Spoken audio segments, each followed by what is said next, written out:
Hello दोस्तों, जैसा कि आप लोग देख रहे हैं प्री बोर्ड 2025 का पेपर कक्षा 12 का पेपर मैं सामान्य हिंदी का लेके आ गई हूँ। अभी हम लोग इसे सॉल्व करेंगे। पहला क्वेश्चन है, क का कुटज के रचयिता कौन है? हजारी प्रसाद द्विवेदी जी। हजारी प्रसाद द्विवेदी जी हैं। हिंदी प्रदीप पत्रिका के संपादक कौन है? बालकृष्ण भट्ट है। विषय विश्वोधम निम्नलिखित में से है क्या? कहानी, उपन्यास, नाटक, निबंध। आलोचना के क्षेत्र में सर्वाधिक उल्लेखनीय है रामचंद्र शुक्ल जी हैं। खड़ी बोली गद्य की प्रथम रचना है गोरा बादल की कथा। निम्नलिखित में से कौन सा ग्रंथ रीतिकाल का है? बिहारी सस्सई है। खुमान रासो किसकी रचना है? दलपति विजय की है। मैत्री शरण गुप्त आधुनिक काल के किस युग से संबंधित हैं? द्विवेदी युग से हैं। प्रगतिशील लेखक संघ की स्थापना कब हुई थी? सन 1936 ईस्वी में हुई थी। निम्नलिखित में से कौन प्रेमाश्रयी शाखा के कवि नहीं है? जायसी नहीं है। तीसरा क्वेश्चन, दिए गए गद्यांश पर आधारित निम्नलिखित प्रश्नों के उत्तर दें। इसका जन का प्रवाह अनंत होता है, ये गद्यांश है। इसका उत्तर हम दिखा रहे हैं आप लोगों को।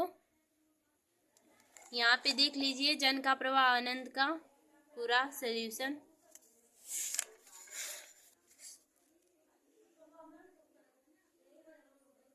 बस इतना ही है इसका। दिए गए गद्यांश पर आधारित प्रश्नों के उत्तर दें। ये जो है पद्यांश है, इसका उत्तर आप लोग को दिखाती हूँ। यहाँ पे है, सुख भोग खोजने आते सब। इसका उत्तर देख लीजिए। अब पांचवा क्वेश्चन का आ गया है, इसमें निम्नलिखित में से किसी एक लेखक का जीवन परिचय देते हुए उनकी महत्वपूर्ण रचनाओं का उल्लेखन कीजिए। कन्हैया लाल प्रभाकर मिश्र और डॉक्टर एपीजे अब्दुल कलाम जी और प्रो जी सुंदर रेड्डी। इसका जीवन परिचय किसी लोग का एक लिख लीजिएगा आप। और यहाँ पे ख करके निम्नलिखित में से किसी एक कवि का साहित्यिक परिचय एवं उनकी महत्वपूर्ण रचनाएं का उल्लेखन कीजिए।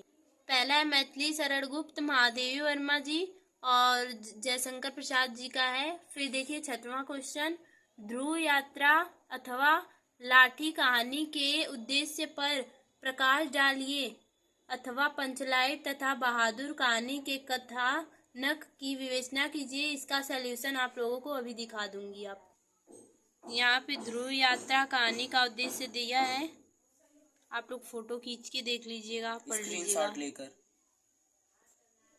और यहाँ पे विवेचना दिया है, पर उद्देश्य ही पूछा था तो वही लिख देंगे तब भी हो जाएगा। यहाँ पे लाठी कहानी का देख लीजिए, उद्देश्य दिया है।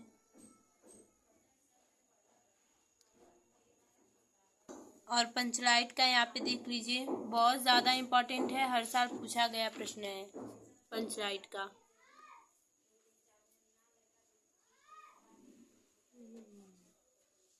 उद्देश्य पूरा दिया गया है, विवेचना दी गई है। और बहादुर का कहानी भी हर साल पूछता है, इसको भी अच्छे से पढ़ लीजिएगा। सातवां क्वेश्चन है, आन का मान नाटक के आधार पर दुर्गा दास का चरित्र चित्रण कीजिए। अभी दिखाते हैं आप लोगों को, यहाँ पे देख लीजिए। और पीछे दिया गया है, आन का मान नाटक की कथा वस्तु संक्षेप में लिखिए। फिर आठवां क्वेश्चन है, रश्मि रथी के चतुर्थ संघ की कथा वस्तु संक्षेप में लिखिए।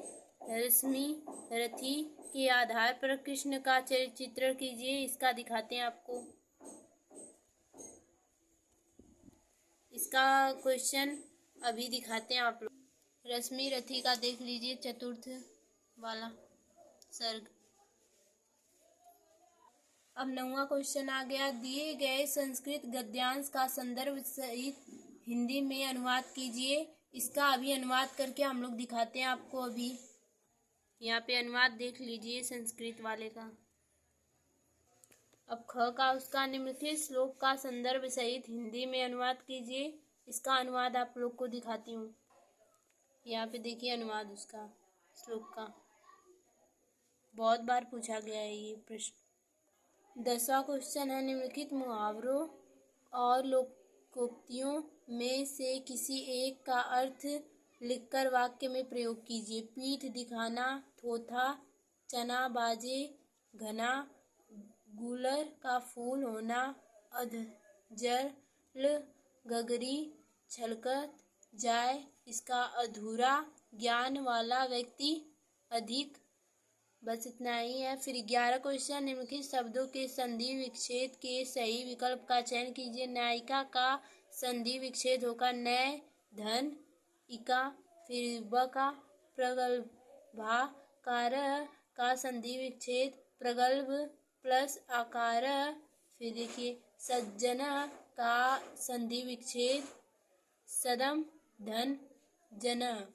फिर ख का क्वेश्चन, आत्मना का संदर्भ रूप होगा तृतीय एक वचन होगा। राजनौ शब्द रूप होगा इसका इस साइड है द्विवचन प्रथमा होगा। 12वां का, निम्नलिखित शब्द युग्मों का सही अर्थ चयन करके लिखें। अ है अचार, अचार आचार, इसका मुरब्बा और आचरण। आवरण आमरण का होगा आभूषण और मृत्यु प्रयत्न। निम्नलिखित शब्दों में से किसी एक शब्द के दो अर्थ लिखिए।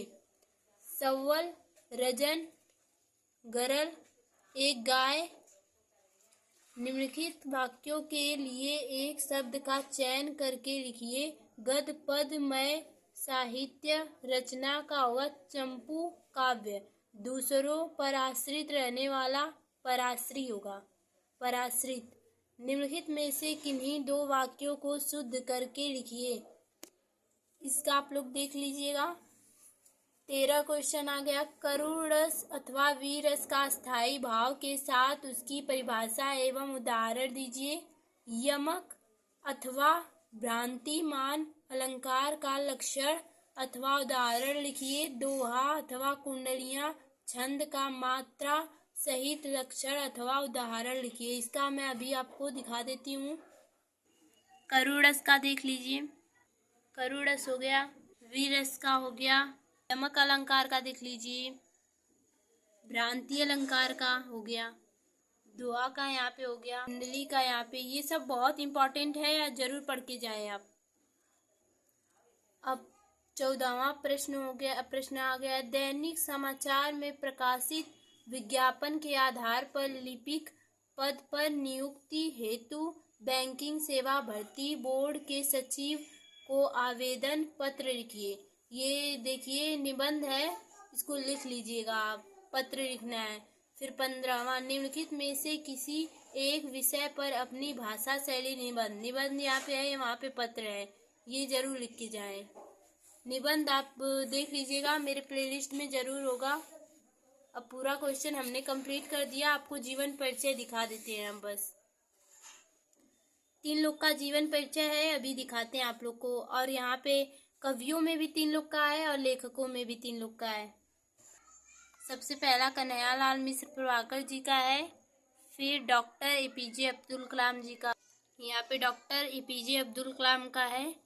इनका भी बहुत इम्पोर्टेंट है, इतना बड़ा है लेकिन याद करना पड़ेगा थोड़ा थोड़ा करके। फिर प्रोजी सुंदर रेड्डी जी का है, इनका भी बहुत ज़्यादा इम्पोर्टेंट है। और यहाँ पे वासुदेव शरण अग्रवाल जी का है, इनका भी बहुत इम्पोर्टेंट है। देख लीजिए मैत्री शरण गुप्त जी का है, यहाँ पे वर्मा जी का यहाँ पे हो गया। और जयशंकर प्रसाद जी का यहाँ पे आ गया। जयशंकर प्रसाद जी का इतना है। अब पूरा कंप्लीट हो गया है पेपर हमारा। निबंध आपको बस दिखा देते हैं एक, ये देख लीजिए निबंध। शिक्षा, युवा वर्ग और बेरोजगारी की समस्या बहुत ज़्यादा इम्पोर्टेंट है, बोर्ड में भी पूछा जाता है, प्री बोर्ड में भी, अर्धवार्षिक में भी है। और पर्यावरण प्रदूषण पे देख लीजिए, ये भी बहुत ज़्यादा इम्पोर्टेंट रहता है, हर बार आता है ये।